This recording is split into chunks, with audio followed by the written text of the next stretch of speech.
नमस्कार। देश में छात्रों के आंदोलन के बाद राजनीति एक नई करवट ले रही है। छात्र अपनी समस्याओं को लेकर मुखर हो रहे हैं।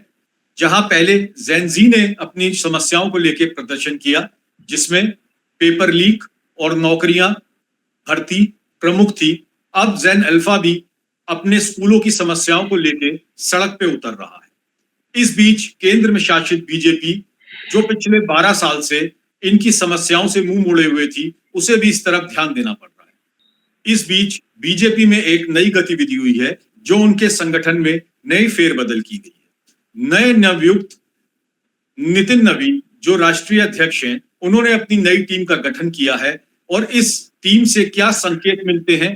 कुछ पुराने चेहरों को वापसी मिली है और कुछ नए चेहरों को उसमें शामिल किया गया है। नमस्कार, मैं हूं मनीष त्रिहन और आप देख रहे हैं व्यू पॉइंट। आज इस चर्चा में मेरे साथ हैं वरिष्ठ पॉलिटिकल एनालिस्ट श्री पंकज के सिंह जी। पंकज जी, आपका स्वागत है। पंकज जी, जो ये नए संगठन में लोगों को शामिल किया गया है, कुछ नए चेहरे हैं, कुछ पुराने चेहरे हैं, कुछ लोग ऐसे हैं जिन्हें हम क्लीन बोर्ड मान के चल रहे थे, जैसे स्मृति ईरानी, वसुंधरा राजे सिंधिया, उनकी री एंट्री हुई है। उत्तर प्रदेश से 7 लोगों को नया लिया गया है, क्योंकि उत्तर प्रदेश में आगामी चुनाव है। पंजाब को भी केंद्र में रखा गया है, क्योंकि पंजाब में भी चुनाव है। और आप इस पूरे संगठन को, जो इसमें फेरबदल हुए हैं, इसको किस तरह से देखते हैं? और क्या आपको लगता है कि ये संगठन में जो परिवर्तन हुए हैं, ये नितिन नवीन की टीम है या अभी फिर अमित शाह और मोदी की ही टीम है ये? जी पंकज जी, कुछ बताएं। जी मनीष जी, नमस्कार। आपके दर्शकों को नमस्कार। दरअसल ये जो नई कार्यकारिणी का गठन हुआ है, ये बहुत पहले से ऐसा अटकलें चल रही थी कि भाई लिस्ट आएगी, नितिन नवीन को तो बना दिया गया है राष्ट्रीय अध्यक्ष, लेकिन इनकी टीम नहीं बनी। उस टीम को बनने में लगभग 209 दिन का समय लग गया। आप ये अंदाजा लगाइए कि जो अध्यक्ष, राष्ट्रीय अध्यक्ष, अपनी टीम को बनाने में इतना समय लेता है, तो वो जाहिर सी बात है कि वो अपने मन से तो कुछ नहीं ही करता होगा।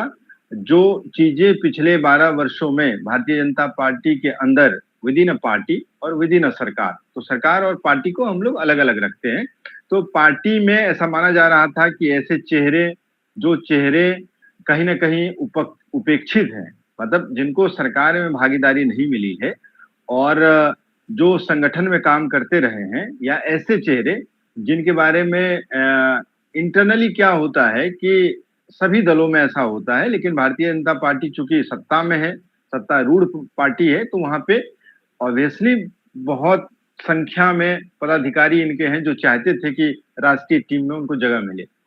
कुछ लोगों को जगह नहीं मिली है, कुछ लोगों को जगह मिली है।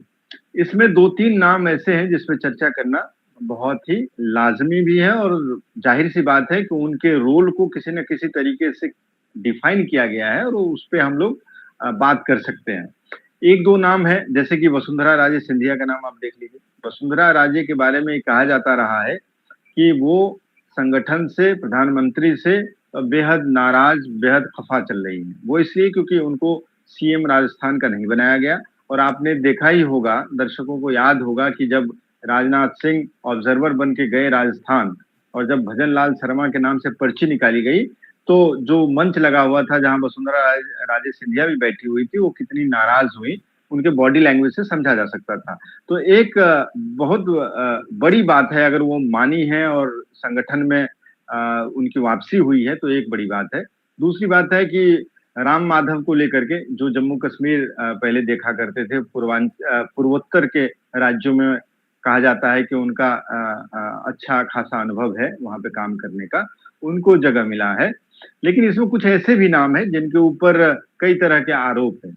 एक नाम उत्तर प्रदेश से आते हैं, अभी मेंबर ऑफ पार्लियामेंट का चुनाव हुआ था, वो हार गए थे, हरीश द्विवेदी उनका नाम है।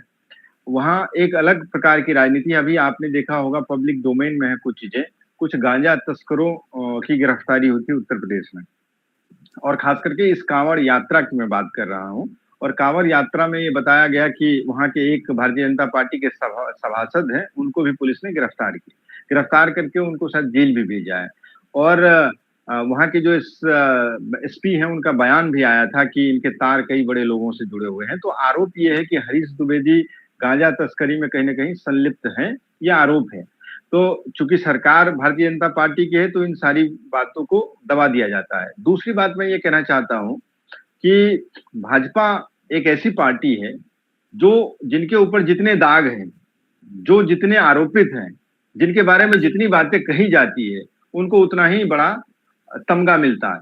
आपने देखा होगा शुभेंदु अधिकारी से लेकर के हेमंत बिस्वा से लेकर के शिंदे से लेकर के ऐसे तमाम नाम हैं भारतीय जनता पार्टी के अंदर जो दूसरे दलों से भी आए हैं और इनके अंदर भी हैं, और वो सब लोग एक वॉशिंग मशीन में, भाजपा के वॉशिंग मशीन में जैसे ही वो घुसते हैं वो बिल्कुल सफेद होकर के निकलते हैं और उनके ऊपर सारे दाग खत्म हो जाते हैं। और देखिए, मुख्यमंत्री का पद तो बहुत बड़ा पद होता है, ये तो संगठन की बात हो रही है और संगठन में भी ऐसे कई चेहरों को शामिल किया गया है जिनके ऊपर कई तरह के आरोप हैं। अब जो ये एक कॉकटेल बनाने की कोशिश की गई है, नितिन नवीन चूंकि एक युवा है और कहा जाता रहा है कि भाई युवा के हाथों में कमान दिया गया है भारतीय जनता पार्टी का, जो कि विश्व की सबसे बड़ी पार्टी है।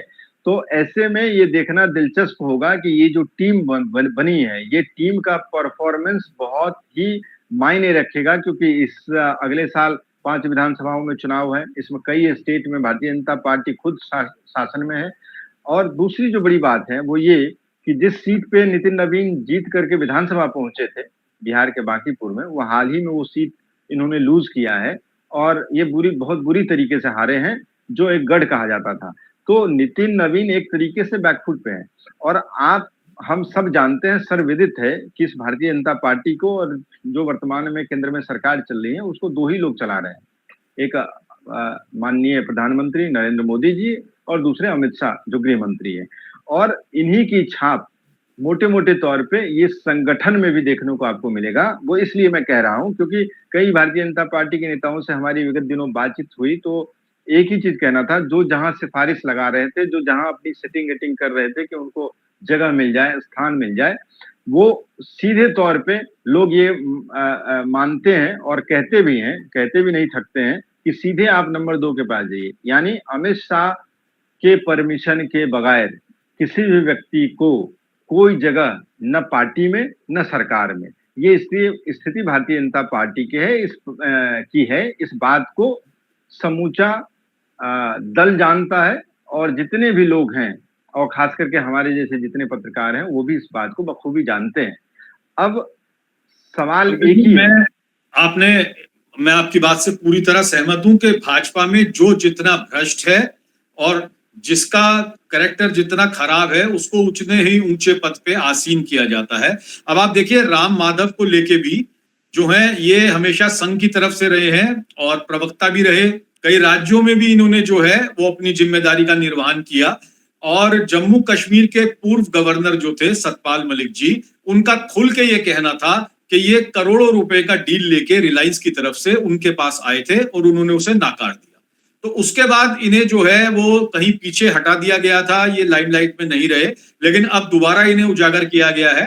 एक मैं आपसे एक प्रमुख बात और पूछना चाहूंगा, जैसे स्मृति ईरानी को हाशिए पे ला दिया गया था उनकी अमेठी हार के बाद, उनका दोबारा से पूर्व लॉन्च हुआ है। सास भी कभी बहू थी में लॉन्च हुई वो, और अब केंद्र में भी लॉन्च हो रही है संगठन में। उसके बाद आप एक बहुत और महत्वपूर्ण चीज है कि अमित मालवीय जो शुरू से इनका आईटी सेल संभाल रहे थे और तरह तरह के नैरेटिव बना के और बीजेपी के पक्ष में हमेशा पूरा मीडिया रखते थे, तरह तरह के फेक न्यूज चलाते थे और बहुत लंबे समय से वो बीजेपी को संभाले हुए थे। आज अमित मालवीय को भी इससे हटा दिया गया है और उनकी जगह आपको क्या लगता है, क्या कारण हो सकते हैं अमित मालवीय को हटाने के? क्या जेनजी ने ये दिखा दिया कि सोशल मीडिया बीजेपी का बिल्कुल फेल है जेनजी के आगे? जी पंकज। मनीष जी, ये खबर मेरे ख्याल में 1-2 महीने पहले की है, जब अमित मालवीय को हटा दिया गया था। और जहां तक मेरे पास जानकारी है उसके मुताबिक जो मुझे सूत्रों से और भारतीय जनता पार्टी के नेताओं से बातचीत करने के बाद, क्योंकि कोई खुल के तो बोलते नहीं है ये सरकार में जिस प्रकार से चल रही है, लेकिन यही बात आई थी कि अमित मालवीय ने कुछ एक दो ऐसे काम करे हैं जिसको लेकर के प्रधानमंत्री और गृह मंत्री खासे नाराज हैं, और कुछ भ्रष्टाचार के आरोपों की भी बात आई थी। उसके बाद तत्काल प्रभाव से उनको हटाया गया, जबकि वो बहुत बड़ी जिम्मेदारी निर्वहन कर रहे थे। जैसा हम सब लोग जानते हैं कि मेन स्ट्रीम मीडिया जिसको कहते हैं, गोदी मीडिया भी आजकल कहा जाता है, उस गोदी मीडिया में हेडलाइन क्या होगा, किस तरीके से ट्रोल आर्मी काम करेगी, किस तरीके से इनका आईटी सेल काम, उसमें अमित मालवीय की बड़ी भूमिका रही है। और ऐसे आदमी को अपने पद से हटाना या साइडलाइन करना, ये अपने आप में बहुत बड़ी बात है। तो निश्चित तौर पे कोई बहुत बड़ा मसला हुआ है। उस मसले को लेकर के तो बहुत ज्यादा जानकारी नहीं मिल पाई है, लेकिन इतना जरूर मैं कह सकता हूं कि कहीं ना कहीं अपने पद के दुरुपयोग का और कहीं ना कहीं भ्रष्टाचार का एक बहुत बड़ा मसला है, जिसको लेकर के उनको हटाया गया है। अब आपने बात की राम माधव को लेकर के भी जम्मू कश्मीर में बहुत तरह की बातें होती हैं दबी जुबान से। उसको पब्लिक डोमेन में लाना मेरे ख्याल में ठीक नहीं है, क्योंकि कुछ बातों को हम लोग जानते हैं। पूर्व गवर्नर सतपाल मलिक ने खुल के ये आरोप लगाए थे। उन्होंने कई प्रेस कॉन्फ्रेंस में कहा, कई इंटरव्यूज में कहा इस बात को। नहीं, आप बिल्कुल ठीक कह रहे हैं, ये उन्हीं का वर्जन है जी। नहीं, आप ठीक कह रहे हैं। मैं जिस बात की ओर इशारा कर रहा हूं, उसमें कई संगठनों से उनकी जो गोपनीय बातचीत है, मैं उसकी तरफ इशारा कर रहा था कि उनकी सांठगांठ या उनकी बातचीत उस हर लेवल पे है जिसके बारे में हम आप सोच भी नहीं सकते हैं।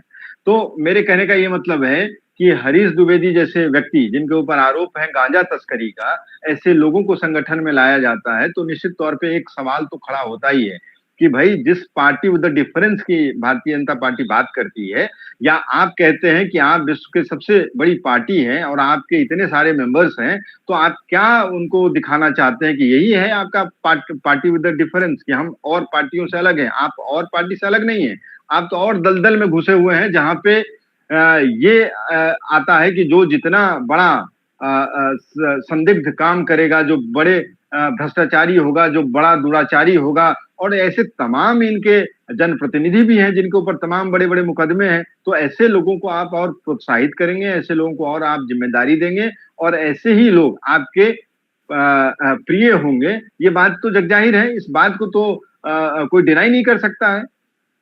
जी मनीष जी। पंकज जी, मैं आपसे एक फाइनल कमेंट चाहूंगा, आप इसके विषय में थोड़ा रोशनी डालिए हमारे दर्शकों के लिए। देखिए, बीजेपी और ब्रांड मोदी, ये सब जो है, ये मीडिया और सोशल मीडिया की एक ऐसी उपज थी जिसने इन्हें शिखर पे पहुंचा दिया। 2014 से पहले ब्रांड मोदी में जितना इन्वेस्ट किया गया और सोशल मीडिया में जितना इन्वेस्ट किया गया, लेकिन आज मुझे ऐसा लगता है कि कांग्रेस पार्टी और उनका जो आईटी सेल देखती है सुप्रिया शिंदे, और कॉकरोच जनता पार्टी, जिन्होंने इस सोशल नैरेटिव को, जो बीजेपी का एक गुब्बारा बना हुआ था सोशल मीडिया के ऊपर, उसको ध्वस्त कर दिया है, और वो इनसे बहुत आगे निकल गए। ऐसे कई सेक्टर्स हैं, जैसे आप कहिए कि इंस्टाग्राम को बीजेपी ने अभी तक इतनी अच्छी तरह नहीं छू पाई थी, या वहां उनकी इतनी रीच नहीं थी, जहां ये जेनजी था, जहां ये जेन अल्फा था। कल भी देखिए आप, प्रदेश में, उत्तर प्रदेश में, राजस्थान में कई जगह छोटे छोटे बच्चे स्कूलों को लेके आंदोलन कर रहे हैं, और ये सब जितना भी कैंपेन है, ये सब सोशल मीडिया द्वारा आगे बढ़ा है। तो पंकज जी, आप सोचते हैं कि जो एक सोशल मीडिया पे बीजेपी की पकड़ थी, अब वो कांग्रेस से और सीजेपी से या आम आदमी पार्टी से उससे पिछड़ चुकी है? देखिए मनीष जी, क्या है कि जब आप जरूरत से ज्यादा दबाव बनाते हैं और जब आप एक नैरेटिव फैलाते हैं गलत तरीके से प्रचारित करके, और ये चाहते हैं कि समूचा हिंदुस्तान उसी में ढल जाए, तो आज के जागरूक दौर में, एआई के युग में और तमाम ऐसे सोशल मीडिया, डिजिटल मीडिया के दौर में, तो वो अब संभव नहीं है। अब देखिए कि निशिकांत दुबे इनके एक सांसद हैं जो उसके समिति के अध्यक्ष भी हैं। अब उन्होंने मेटा को बुला करके कि इंस्टाग्राम से प्रधानमंत्री का वीडियो हट गया और उन्होंने तुरंत अपलोड भी कर दिया फेसबुक से, तो मेटा को बुला करके आप उनको धमकी दे रहे हैं, आप उनके ऊपर दबाव बना रहे हैं। वो माफी भी मांग रहा है, उसके बावजूद भी आप कह रहे हैं कि भारत में जो नियम है उसको मानना पड़ेगा। भारत के नियम तो मान ही रही है, हर कंपनियां मान रही है, उसमें कहीं शक शुबा है ही नहीं। लेकिन हमारा यहाँ ये कहना है कि किसी भी चीज को जितना आप सब प्रेस करेंगे, दबाएंगे, वो उतना ही उछाल मारेगा, मतलब उसका रिएक्शन उतना ही तेजी से होगा। हो यही रहा है। जिस प्रकार से सोशल मीडिया को दबाया जा रहा है और आप प्रधानमंत्री मोदी के खिलाफ कोई कंटेंट डालिए और वो देख लीजिए कि आपका रीच कम कर दिया जाएगा, आपका जो व्यूअरशिप है वो घटा दिया जाएगा। और अभी आपने देखा ही होगा कि अरविंद केजरीवाल ने बकायदा ये पब्लिक डोमेन में इस बात को बोला कि हमारे तमाम अकाउंट को सस्पेंड कर दिया गया। वो इसलिए क्योंकि जैसे ही भाजपा के बड़े नेताओं के खिलाफ आप कुछ भी पोस्ट करते हैं और अच्छी चीजें पोस्ट करते हैं, जो हकीकत है, जो ग्राउंड जीरो से जुड़ी हुई है, उसको भी उसको हटाया जाता है सोशल मीडिया पे दबाव बना करके। तो ये तो भाजपा की ये चाल चरित्र और चेहरा है, तो उसको लेकर के भी खासी नाराजगी है। और ये बात आपने बिल्कुल दुरुस्त फरमाया है कि इनके आगे जो कॉकरोच जनता पार्टी है और जो कांग्रेस पार्टी भी बहुत अच्छे तरीके से आज के तारीख में मुद्दों को उठा रही है। और कॉकरोच जनता पार्टी का तो जन्म ही हुआ वो सीजेआई के कहने के बावजूद, और उसके बाद जो स्थिति अभी बनी है देश के अंदर, वो आप देख रहे हैं कि स्कूल ठीक करो आंदोलन चल रहा है और वहां पे जगह जगह स्थितियां स्कूल की आप देखेंगे तो आपका पूरा का पूरा व्हाट्सएप ग्रुप भर जाएगा। अब राजस्थान सरकार ने एक सर्कुलर जारी कर दिया कि भाई बिना परमिशन आप स्कूल के प्रेमाइसेस में नहीं जा सकते हैं। तो भाजपा की सरकारें जहां भी हैं वो कहीं ना कहीं डरी भी है और सहमी भी है। और जेन जी और जेन अल्फा बिल्कुल जागरूक हो चुका है और एक मूवमेंट के बाद और लोग ज्यादा सचेत हो गए हैं, तो निश्चित तौर पे इसका प्रभाव आने वाले समय में पड़ेगा। और मुझे लगता है कि इनका जो भी टीम है, इस टीम के परफॉर्मेंस क्या होते हैं वो ज्यादा मायने रखते हैं बनिस्पत इसके कि इन्होंने जो टीम बनाई है वो कि अब ऐसा कहा जा रहा है, पहले लोग ये अनुमान लगा रहे थे कि नितिन नवीन की टीम में युवाओं की संख्या बहुत ज्यादा होगी, लेकिन ऐसा हमें तो देखने में नहीं मिल रहा है। हमें लग रहा है कि अनुभवी लोग ज्यादा हैं। बहरहाल ये भाजपा का निर्णय है, अब जो चुनाव है उसके बाद हम लोग भी देखेंगे और उसके ऊपर हम लोग भी विश्लेषण करेंगे। जी मनीष जी। तो पंकज जी, अब चाहे संगठन में फेरबदल हो या सरकार में, लेकिन जो मूल मुद्दे छात्रों ने उठाए हैं, जब तक उनका निस्तारण नहीं होता, उनको कोई सॉल्यूशन नहीं मिलता, स्कूलों की स्थिति नहीं संभलती, मुझे नहीं लगता फेरबदल भी कुछ काम आ पाएंगे और सरकार को इस पे एक्शन लेना पड़ेगा, चाहे वो कोई भी सरकार हो। पंकज जी, आपने इस चर्चा में जो विस्तार किया और जो रोशनी डाली हमारे दर्शकों के लिए, हमारे लिए, इसके लिए आपका बहुत बहुत धन्यवाद। नमस्कार। नमस्कार, मैं हूं मनीष त्रेहन और आप देख रहे हैं व्यू पॉइंट।